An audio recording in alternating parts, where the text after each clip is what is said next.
ازيكم عاملين ايه؟ يا رب تكونوا بألف خير. النهاردة حابة اشارك معاكي 3 حاجات اتعلمتهم، وحابة انك تتعلميهم بدري شوية وتتعاملي معاهم بشكل كأنهم روتين حياتك.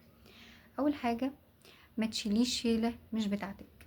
يعني ايه ما تشيليش شيلة مش بتاعتك؟ يعني من البداية اعرفي وحددي مسؤولياتك في أي حاجة تدخليها في حياتك، سواء شغل، سواء مسؤولية جديدة، سواء بيت جديد بتفرشيه، سواء مثلا جواز، ارتباط، أيا كان الحاجة اللي انت داخلة عليها.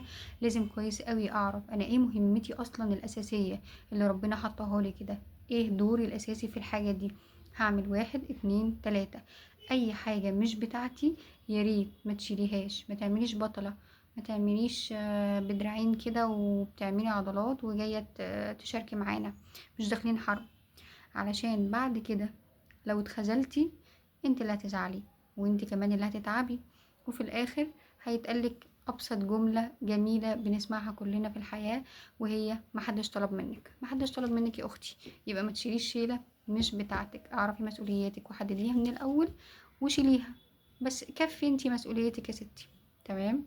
دي اول حاجة. تاني حاجة، اوعي تتعلقي بحد غير ربنا. احنا حكينا المرة اللي فاتت ان الحرية من كتر ما احنا بنتعلق في اي علاقة بنحبها قوي بيكون من غير وعي، يعني بنتعلق طبيعي لاننا بشر واجتماعيين، ربنا خلقنا كده، فبنتعلق باي حاجة بنحبها او اي حد بنحبه، فبالتالي ده بيأيد حريتنا. بس بجد بجد لما بتتعلقي بحد، قلبك انت اللي بيوجعك، بتحسي ان هو يعني بجد فعلا من تعلق قلبه بشيء غير الله عذب به. دي مقولة اعتقد الامام الشافعي تقريبا يعني، هتأكد منها. فخلي ربنا هو الوحيد اللي في بالك، لانه فعلا هو الوحيد اللي شايفك وعارف ايه اللي جواكي، وهيعينك وهيساعدك مهما كان اللي جواكي ايه. يعني لو رفعتي ايدك كده ودعيتي وبكيتي وعملتي اي ايه، هتيجي تاني يوم محدش هيفكرك اساسا باللي انت كنت عاملاه. محدش هيفكرك ده انت كنت بتعيطي امبارح، خلاص الموضوع خلص. وغير كده هتطلعي كسبانه، يعني سواء المشكله اتحلت ما اتحلتش فانت في ايد امينه. يعني حاولي تحافظي على أسرارك وما تتعلقيش بحد غير ربنا. لكن الناس فلا تعدل ولا تزن، ودايما دايما هيعايروكي بأي حاجة هتقوليها، وهتلاقي قلبك بيوجعك لو حد قالك كلمة كده ولا كده، فهتزعلي وهتتعشمي وهنحط توقعات عالية. طب وليه من الأول؟ خلينا كده ايه، موصلين الفيشة بتاعتنا بالمصدر والشاحن الأصل بتاعنا. يبقى ما تتعلقيش بحد غير ربك.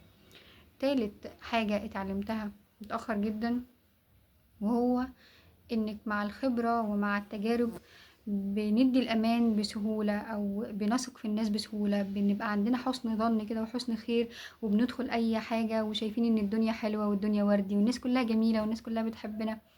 بس اللي ما بنعرفوش إن فجأة بيخبطنا حد قريب جدا جدا جدا احنا كنا مدين له الامان وواثقين فيه، وعمرنا ما نتخيل ان هو ده اللي هيضربنا او هيطعننا في ظهرنا. فبلاش تدي الامان والثقة لاي حد. خلي عندك حسن ظن بالناس وحاولي تريحي على الاقل تفكيرك انتي. يعني حد ضايقك مثلا، انت عندك حسن ظن عشان نفسك انتي. لا لا لا، ده اكيد ما كانش يقصد، ده واضح انه عنده مشكلة مع نفسه، واضح انه عنده مشكلة في بيته، واضح ان مراته مثلا نكدت عليه قبل ما ينزل، مش مهم. دي حاجة بتريح دماغك انتي. لكن هفضل بقى اهري وانكد في نفسي زي ما احنا بنقول، وافضل اقول لا ده مستقصدني، لو مثلا حد في الشغل مثلا، لا ده حاطط عينه من عيني، ده مش عارف ايه، عايز يخسرني، ده عايز مش عارف ايه، ده عايزة توقع بيني وبين اختي، ده عايزة تعمل.